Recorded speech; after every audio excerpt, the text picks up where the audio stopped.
Well, you too. We have Anthony, and you got first place the other day playing Virtual World. Virtual World. Where do you see Virtual World in the meta right now? It's probably one of the funnest decks. Beats everything.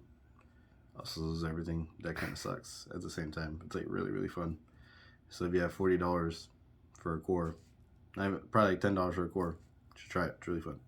How many cards is your main deck? I don't know.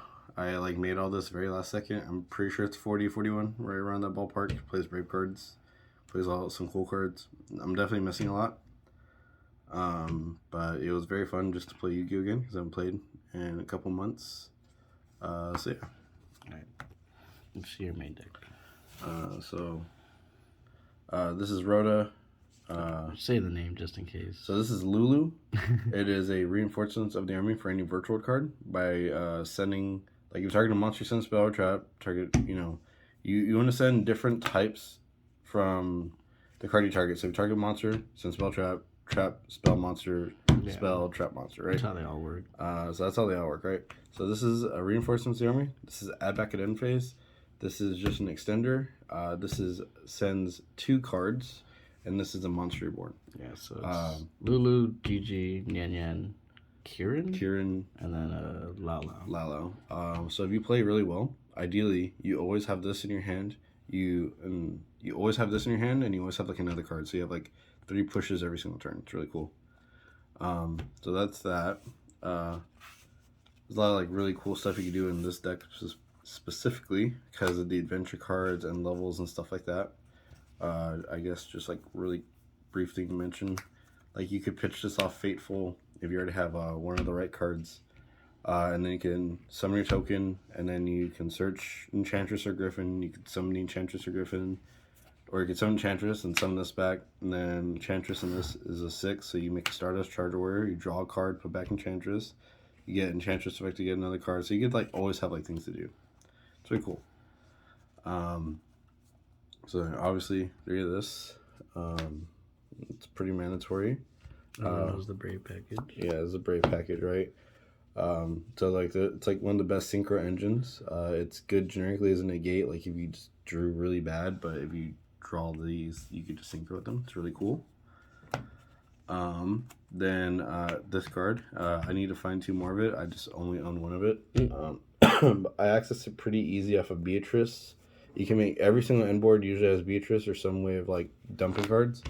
So you always have this, and you always have a play for next turn because you can dump Enchantress on your turn, dump Destrudo, dump Qinglong, you could dump anything. So you always have a push for next turn or have an extender. But you play more if you had it. Yeah, I would definitely play 3 of it because it like is really important because this is a 7, so you target a 6 and it's a 1, so you could Black Rose people. You could target a 3 and it becomes a 4. So if you're virtual 6 tuners, make you Baron or Changing with Destrudo. Like there's a lot of really cool things you can do with it. So I feel like it's a pretty necessary card. It's also a really good discard. I played this card. This card has multiple functions in my deck. Because this card's currently on the ban list. So it's important that I put it in my deck. So what it does is shuffle 3. So you dump it off of Beatrice, and your board is Baron, Changing, Chuche, something else, right? So whenever you send this on the draw phase, you'll banish this, shuffle cards that they want to engrave, or you can put back your own cards, and then triggers Changing to banish 2 more cards from them. So it does a lot. Oh, because Kelda's being banished. Yeah, because Kelda gets banished, and then you trigger Changing as well. So you end up like fucking. It's another interaction on their turn. Yeah, so it makes your Beatrice like a trap card. It's pretty cool. Also, just random. Against Labyrinth, you just put back all the traps, and then they actually lose a lot of value. Oh, and Despiot's pretty good too, because you just put back all the fusions. Or like, Albaz. So spells, 3. It's like the best one. This one activates the gate from deck, so you almost always activate the trap. This is Breakthrough Skill, or Effect Veiler, however newer you are. And also a Rhoda. When it's in the graveyard, once per turn, banish it. Discard a card. And add any of these, then discard a card. Then discard the card. So there's like pretty neat things. You could add Enchantress. You can't add Enchantress. Add a Virtual World, discard Enchantress, Destrudo, Keldo, Nyan. Those are all extenders when they're in the graveyard. After that, I played 3 right. Fateful, Foolish. This card did not send Enchantress a lot. This card ended up sending Nyan a lot because it lets you do more stuff. It lets you play through more things. So those are those cards. Draco back. This card is not very good. It's an extender. It doesn't really do anything.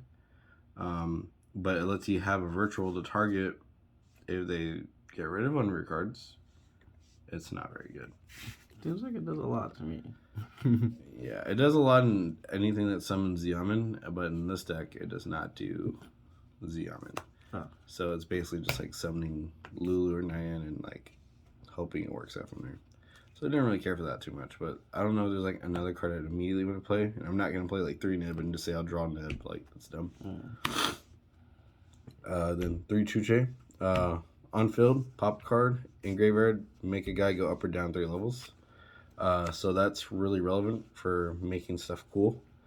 Turns out this card is very good against Labyrinth because if their cards make if any monster leaves by a normal trap effect, they get like better effects.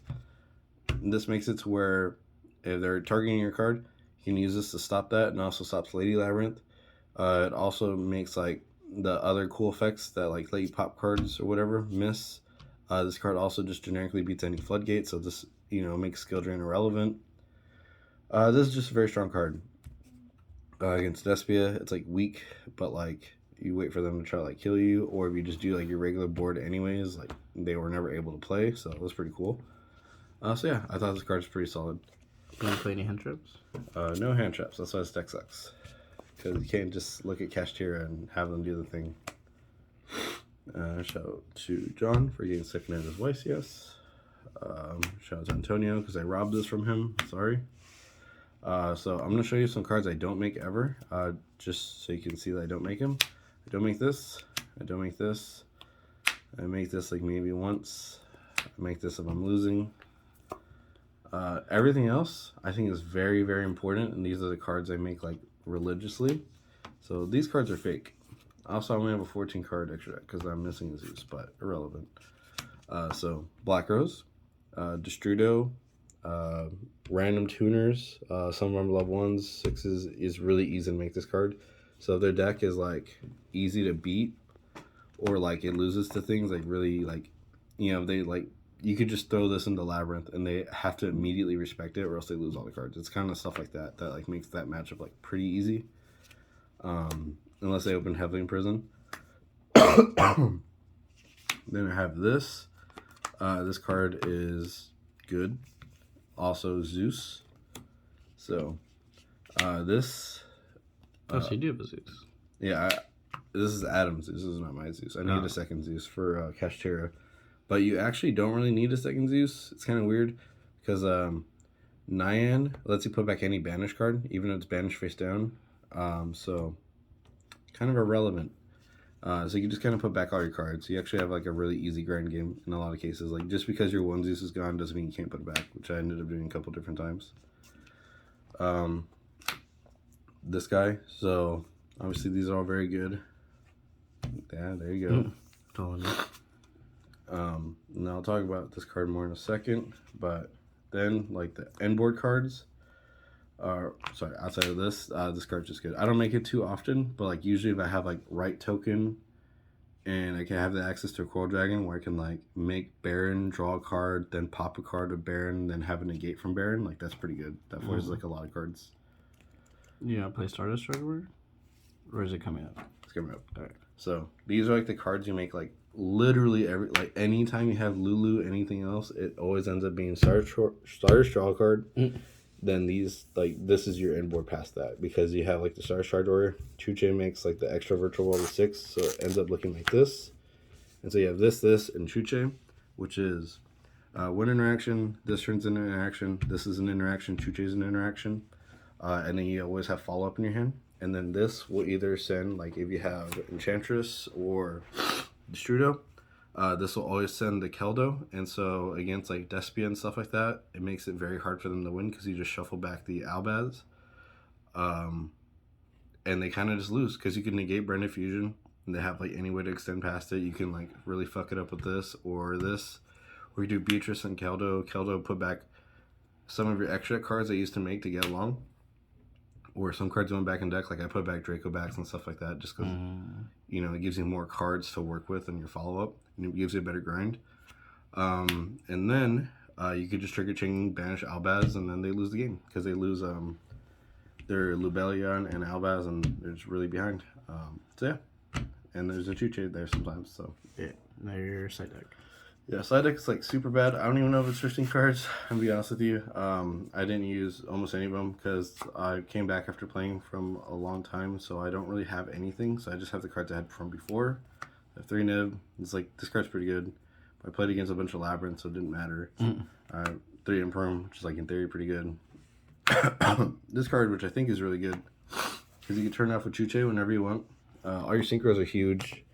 All your cards you can make are like generically very big, so you could just like flip skill drain into a lot of decks. It should be pretty impactful.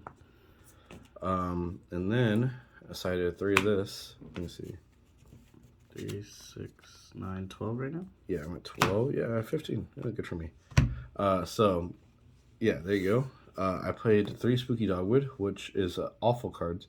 But if I just owned Scattershot or the Skullmark Ladybug to send up Beatrice in time, then they lose because I got the combo. Because this deck takes like an average like 10 minutes a turn. So yeah. And then I played this. This card's pretty bad. Even against Labyrinth, it's not good because can't target Lady Labyrinth, can't attack over her. Spells and traps kind of just exist there, so it's basically just worse MST. Like all their cards are reactive. And this is like the only good card I have, but if they open Heavenly Prison, it's very dead.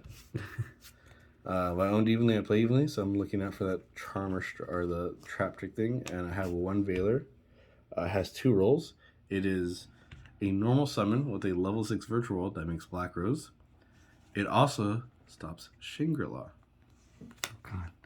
All right, well, thank you, Anthony. Congratulations on your placement the other day. And subscribe, right? Yes, like, comment, subscribe. I miss you. All right, bye-bye.